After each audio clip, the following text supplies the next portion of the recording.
প্রিয় দর্শক, সেবা হোমিও হল ও মনোরোগ নিরাময় কেন্দ্রে আপনাকে স্বাগত জানাচ্ছি। আজ আলোচনা করব ডায়াবেটিস সম্পর্কে। ডায়াবেটিস একটি নীরব ঘাতক, নীরবেই একটি জীবনকে শেষ করে দেয়।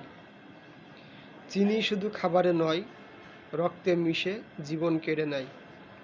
অনেকের ধারণা ডায়াবেটিস শুধুমাত্র চিনির রোগ। আসলে তা নয়।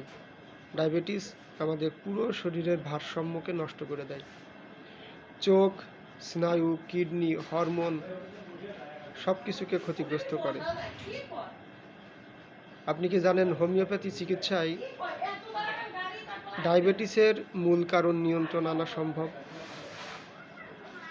লিভার, হরমোন, ইনসুলিনে ভারসাম্য আনা সম্ভব। নিয়মিত চিকিৎসা গ্রহণ করুন। হোমিওপ্যাথি চিকিৎসায় ডায়াবেটিস ভালো হয়।